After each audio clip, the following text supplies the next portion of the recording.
everyone, I am Ira Maxinta Puigwe from BSN 111I Davao Doctors College. And today I'm going to perform obtaining of vital signs. Vital signs must be accurately measured because they indicate the body's essential functions, and it also acts as a baseline data set that allows us to track the changes in a patient's status, detect early deterioration, and avoid any potential injury or error. The paraphernalia needed are digital axillary thermometer for patient's temperature, sphygmomanometer and stethoscope to measure the patient's blood pressure, a watch with a sweep second hand to measure the patient's pulse rate and respiration rate, alcohol for disinfection. Make sure to gather all these equipments needed for the assessment. So prior to the conduct of the procedure, I am going to close the door and the curtains to ensure my patient's privacy, and I will provide adequate lighting, and I will adjust the room temperature for my patient's comfort.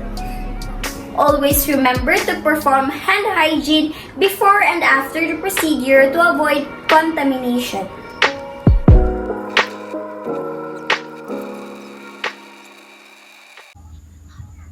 So after ensuring my patient's privacy and comfort, and after performing the hand washing technique, I will now introduce myself to the client and verify the client's identity.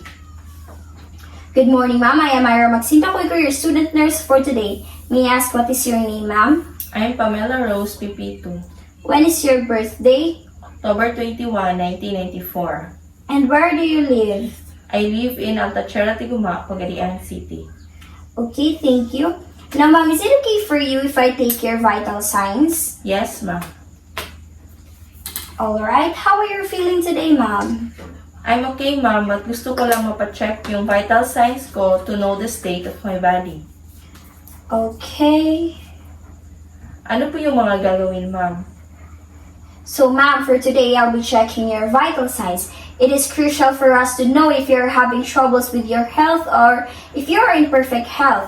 Now, the vital signs consist of 4 factors, which are the body temperature, the pulse rate, respiration rate, and the blood pressure. Ano po yung uunahin, ma'am? To begin, I am going to take your body temperature. Body temperature is significant because it reflects the body's balance of heat production and heat loss. There are only few places in where we can measure the body temperature: the mouth, the temporal, the rectal, the axillary, and the tympanic membrane. Now I am going to measure my patient's body temperature through her mouth and axillary only. Okay, ma'am. I am going to measure your body temperature now, and I'm going to need to put the digital thermometer inside your mouth. It is okay with you? Yes, ma'am, it's okay. Okay. So to take my client's body temperature, I'm going to use a digital thermometer and disinfect it first. I am going to place it on the posterior sublingual pockets of my patient's mouth. Okay, ma'am, kindly remove your face mask and open your mouth. Okay. Put your mouth to the roof of your... put your tongue to the roof of your mouth. Okay. Now we'll have to wait for a few minutes when the thermometer beeps, which indicates that it has already obtained my patient's body temperature.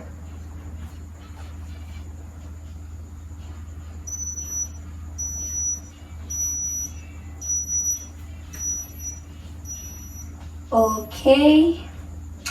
Okay, ma'am, your body temperature is 37 degrees Celsius, which is within the normal range. Okay. So now I'll have to disinfect the thermometer and place it back.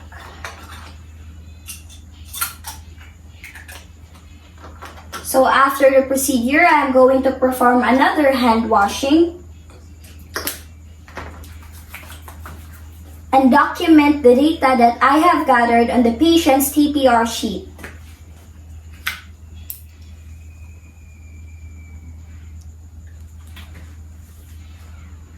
Okay, so now I'm going to take my patient's body temperature through her axillary side or under her armpit.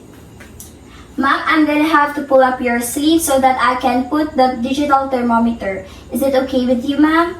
Yes, ma'am, it's okay. Okay. I'm gonna be using another digital thermometer and disinfect it before placing it to the area. I'm going to first take a look to the area and see if there are any scars or lesions, and pat dry if the area is wet or moist. Okay, ma'am, can you please raise your hand for me? I'm gonna pull up your sleeves.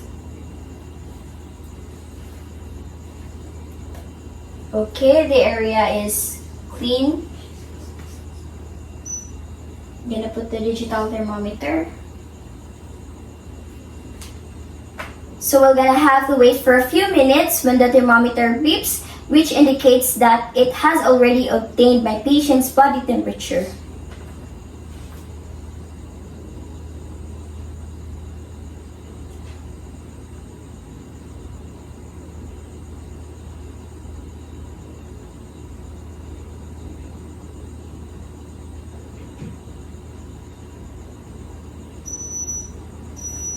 Okay, can you please raise your hand for me, ma'am?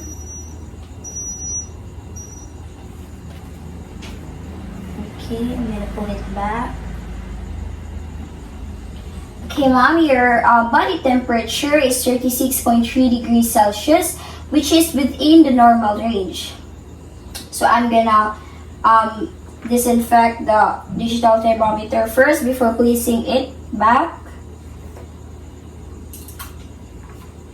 And I'm gonna perform another hand hygiene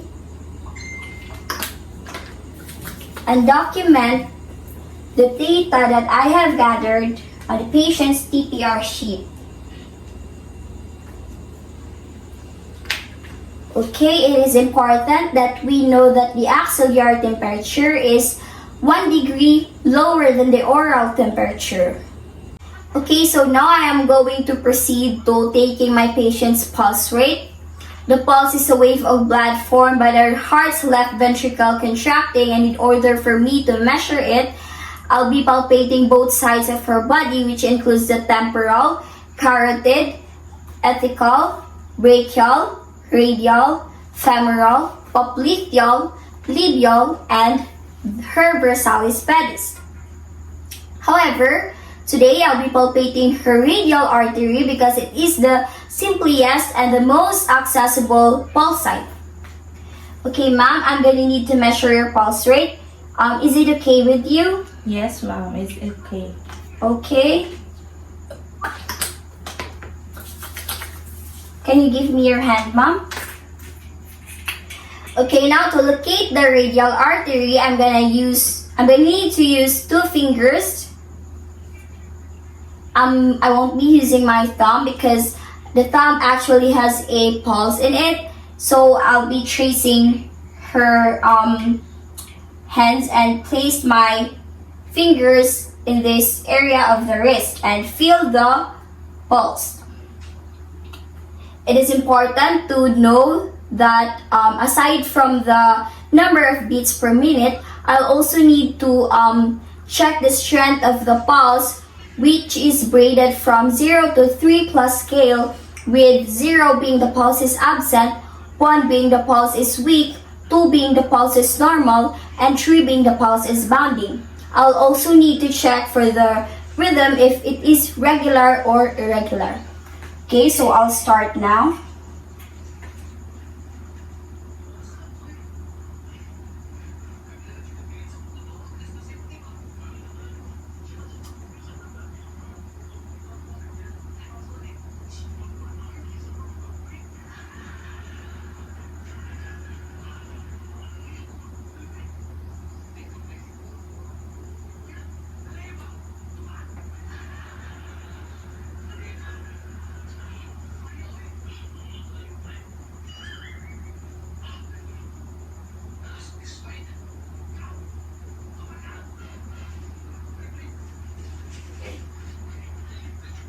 Okay, so I have obtained my patient's pulse rate.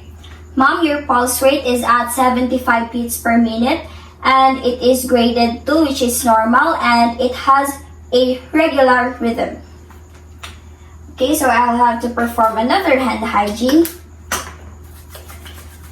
and document the data that I have gathered on the patient's TPR sheet.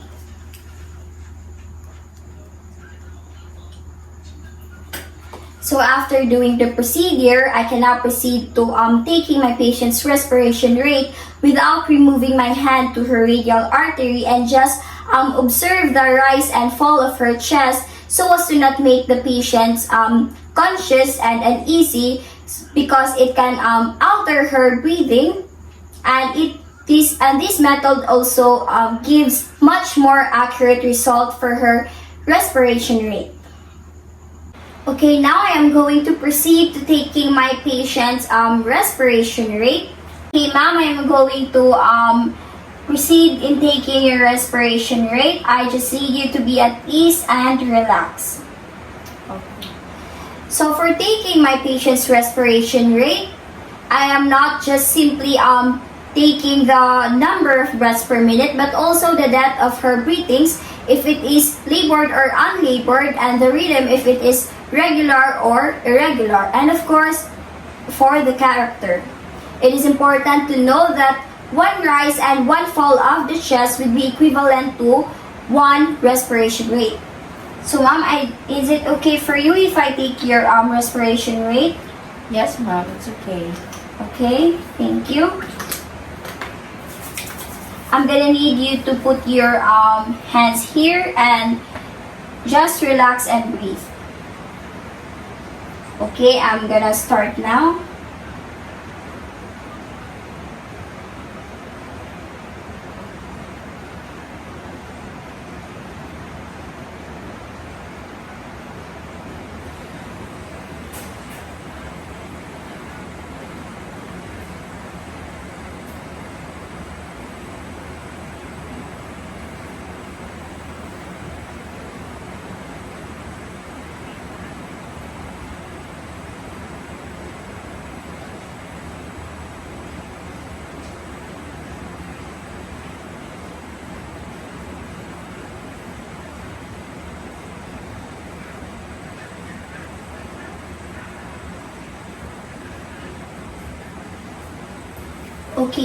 Okay, ma'am. So the number of your respiration rate is at 16 breaths per minute, and it has a regular rhythm and labor. Just have to perform another hand hygiene and document the data that I have gathered on the patient's TPR sheet.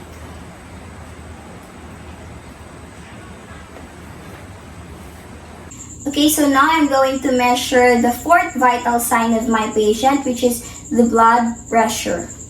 So prior to the conduct of the procedure, I have thoroughly checked my equipment if they are cleaned and well functioning. I also have the correct size of the cuff that my patient needed. So ma'am, may I ask if you have, before I get your blood pressure, may I ask if you have injury, cast, bandages, intravenous infusion, blood transfusion, or any arterial venous fistula that may hinder me from taking your blood pressure in a particular limb? No, ma'am. Okay, have you smoked or taken any caffeine for the last 30 minutes? No, ma'am. Okay, so since my patient is sitting, I'm gonna make sure that her feet are on the ground, because blood pressure may increase if the legs are crossed. And since this is the initial examination of my patient, I'm gonna have to do a preliminary palpatory determination of her systolic pressure to avoid having a lower systolic reading by oscillatory method if there is any oscillatory gap. I'm gonna place the cuff around her arm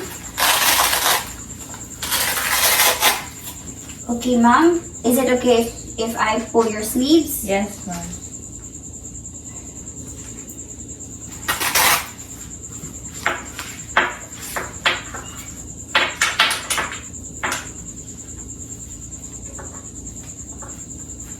Just above,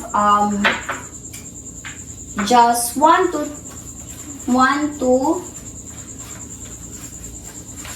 2 centimeters above the anti-cubital space. And we'll have to locate her brachial artery.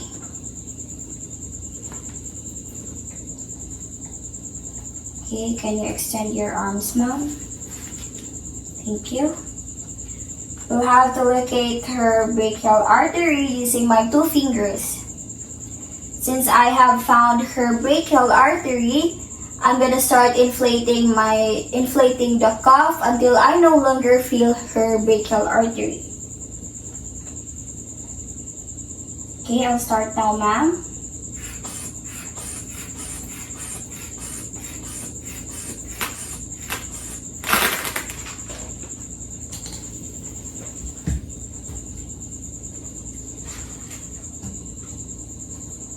Okay, now that I have taken her brachial artery, I'm gonna deflate the cuff.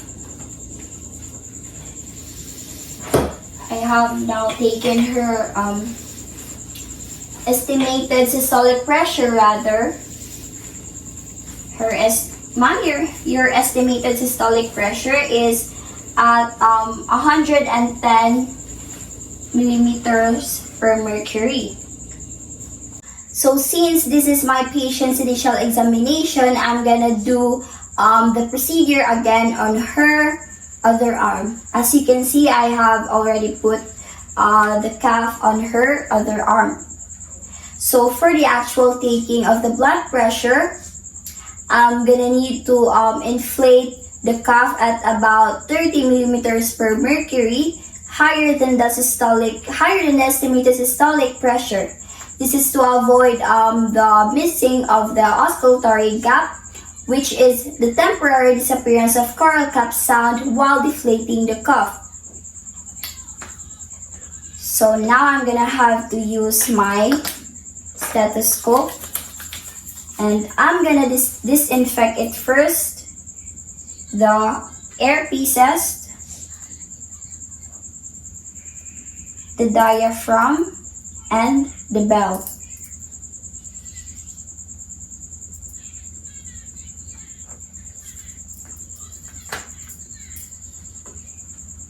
So once I have found the brachial artery, I'm gonna start to inflate the cuff at about 140 millimeters per mercury.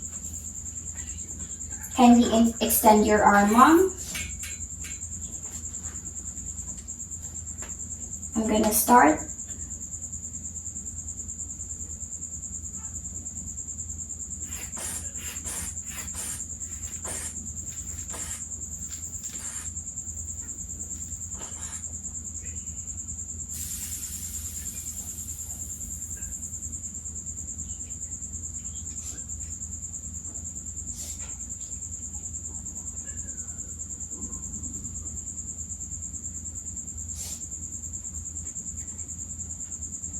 Okay.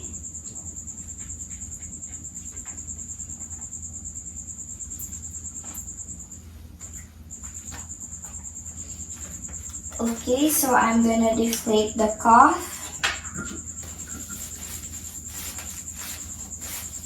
And the first sound that I have heard would be her systolic pressure, and for her diastolic pressure would be the period of silence after I have heard the last sound. So I'm gonna remove the cuff.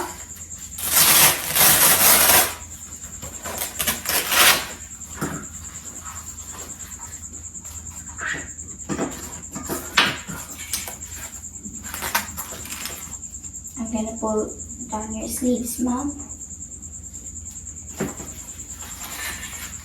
So, ma'am, I now have your blood pressure. It is 115/75 millimeters per mercury. It is within the normal range. Thank you so much for your cooperation, ma'am. Thank you, ma'am. That would be all for today's return demonstration.